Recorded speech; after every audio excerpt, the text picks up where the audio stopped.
ఈ వీడియోలో మనం సైలెంట్ ఓటర్స్ మెజారిటీ అంటే ఏంటి, చాప కింద నీరులాగా మనం అనుకున్న సిద్ధాంతాన్ని ఎలా ప్రజల్లోకి తీసుకెళ్ళాలి, ఆ నమ్మకాన్ని ఎలాగ ఓట్ల కింద మలుచుకోవాలి, ఆ ఓట్లతో ఎలా మనం ఎమ్మెల్యే అవ్వాలన్నది ఈ వీడియోలో చూద్దాం. సో నేను 2029లో జనరల్ ఎలక్షన్స్లో రాజమండ్రి సిటీ నియోజకవర్గం నుంచి ఎలాగ ఎమ్మెల్యే అవ్వబోతున్నానో కూడా ఈ వీడియోలో కంప్లీట్గా మాట్లాడుకుందాం. హలో యూట్యూబ్, అందరూ ఎలా ఉన్నారు? నా పేరు Shiva and welcome to my channel Shiva free spirit. Already నేను నా పొలిటికల్ ఎంట్రీ మీద పాలిటిక్స్లో నేను ఎలాగ ప్రయాణించాలనుకుంటున్నాను అండ్ ఎలాగ నేను రాజమండ్రి సిటీ నియోజకవర్గంలో ఎమ్మెల్యే అవ్వాలనుకుంటున్నాను అది ఆల్రెడీ 5 వీడియోస్ చేశానండి. ఇది 6వ వీడియో. ఇదే మోస్ట్లీ లాస్ట్ వీడియో కూడా అవ్వచ్చు. ఆ రీజన్ ఏంటంటే ఈరోజు నాకు మా అమ్మగారి నుంచి కాల్ వచ్చిందండి. సో ఆవిడ భయపడతా నేను ఒక్కదాన్నే ఉంటున్నాను, నువ్వు ఇలాగే యూట్యూబ్లో ఏది పడితే అది మాట్లాడితే నాకు ఇక్కడ కష్టం కదా అని భయం వ్యక్తం చేయడం జరిగింది. అంతేకాకుండా ఆవిడ అడిగిన ప్రశ్న ఏంటంటే, అందరూ నిన్ను పిచ్చోళ్ళు అనుకునే ప్రమాదం ఉంది, నువ్వేం మాడుతుందో నీకు తెలియట్లేదా అని నన్ను నా మీద కోపడడం కూడా జరిగింది. అంతేకాకుండా నీకు ఎవరన్నా ఉన్నారు, ఎవరైనా నీ మీద కేసులు వేస్తే నువ్వు ఎలా ఏం చేస్తావు అని అడగడం జరిగింది. దానికి నేనేమంటానంటే, ఎవరైనా కేసులు వేసి తిరిగేంత సమయం వాళ్ళకు ఉంటే పిటిషన్ వేసుకుని నేను తిరిగే సమయం నాకు ఉంది అని చెప్పడం జరిగింది. సో రాజకీయాల్లోకి వచ్చే ముందు ఎవరైనా సరే దీనికి సిద్ధంగా ఉండాలండి. అది ఇండిపెండెంట్గా అభ్యర్థిగా పోటీ చేయాలనుకుంటున్నా, లేదా ఏదైనా ప్రముఖ పెద్ద పార్టీ తరపున వాళ్ళ జెండా పట్టుకొని వాళ్ళ గుర్తు మీద పోటీ చేసినా సరే ఇలాంటి పోలీస్ కేసులు ఎదుర్కోవడానికి ప్రతిపక్షంలో ఉన్నప్పుడు లేదా అధికారంలో ఉన్నప్పుడు కూడా మనం చాలా దృఢంగా నిలబడి ఉండాలన్నమాట.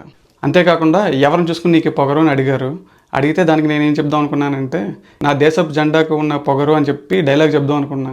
బట్ రొటీన్గా ఉంటుంది అని చెప్పి నేనేం చెప్పానంటే, తప్పు అయినప్పుడు తప్పు అని చెప్తే తప్పే ఉంది, ఇది కరెక్ట్ కాదని చెప్పడంలో తప్పు లేదు కదా అని చెప్పి నాకు అనిపించింది. అంటే డబ్బు ఉంటే డబ్బు చూపించు అని చాలామంది అడిగారు, కామెంట్లో కూడా అడగడం జరిగింది. సో మా అమ్మ కూడా అడిగిందన్నమాట, డబ్బు ఉంటే నువ్వు ఎందుకు SBI లోన్ తీసుకున్నావని.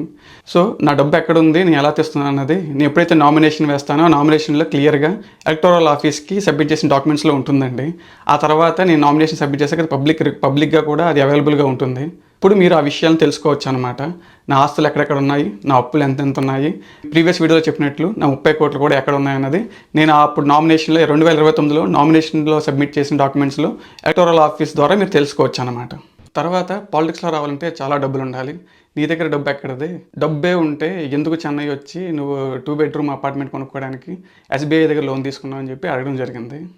దానికి నా సమాధానం ఏంటంటే, మనం ఇప్పుడు ఉన్న డబ్బుని మనం ఇన్వెస్ట్మెంట్లో ఉంటాం తప్ప అది అమ్మేసి ఇంటి మీద పెట్టుబడి పెట్టకూడదండి.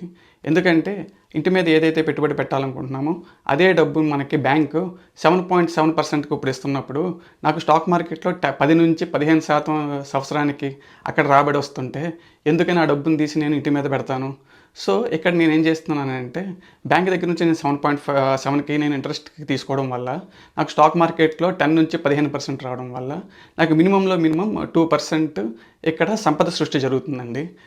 ఇక్కడ బ్యాంక్ డబ్బుకి స్టాక్ మార్కెట్లో ఇన్వెస్ట్ చేసిన నా డబ్బుకి నేను మధ్యలో మీడియేటర్గా ఉండడం వల్ల నాకు ఏమీ చేయకుండానే 2% నా డబ్బు మీద వస్తుందన్నమాట. సో డబ్బుతో ఇలాంటివి చేసినప్పుడే మనకి మనీ మల్టిప్లై అవుతుందండి. అలాగే వెల్త్ క్రియేట్ చేయబడుతుంది.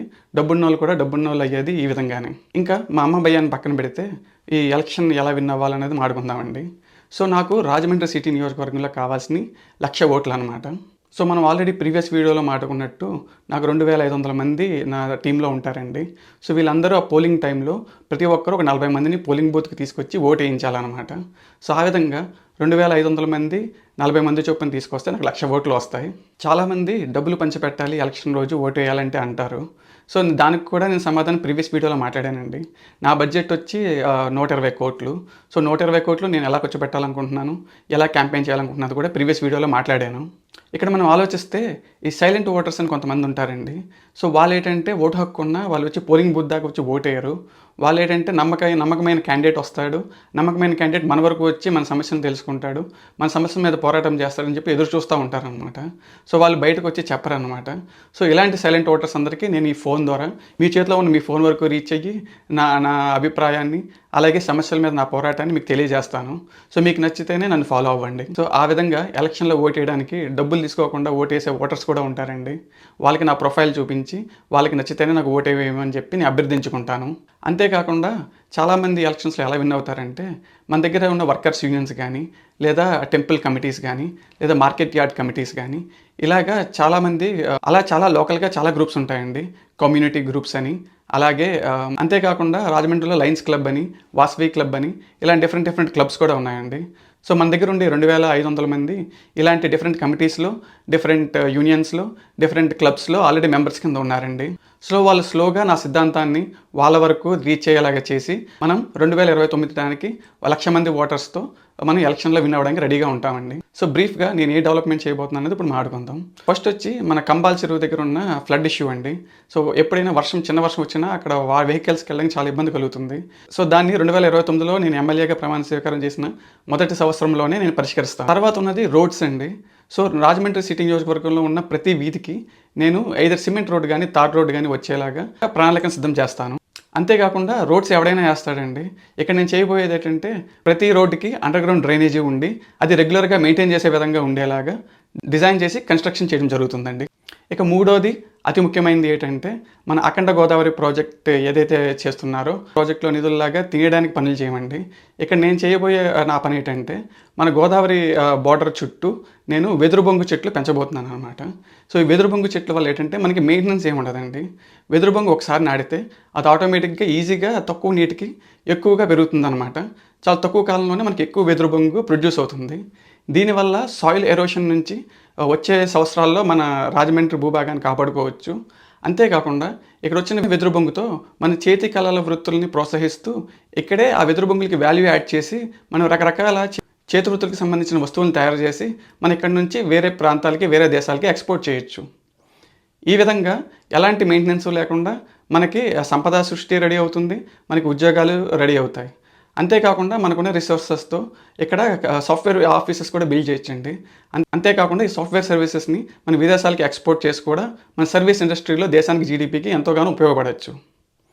సో దీనివల్ల మన పిల్లలు ఎవరైతే ఉన్నారో వాళ్ళు ఇక్కడ చదువుకొని వేరే ప్రాంతాలకు వెళ్ళాల్సిన అవసరం లేకుండా మన ఊర్లోనే వాళ్ళ స్కిల్కి తగిన శాలరీ వచ్చే విధంగా ఉద్యోగ అవకాశాలు కూడా కల్పించవచ్చు.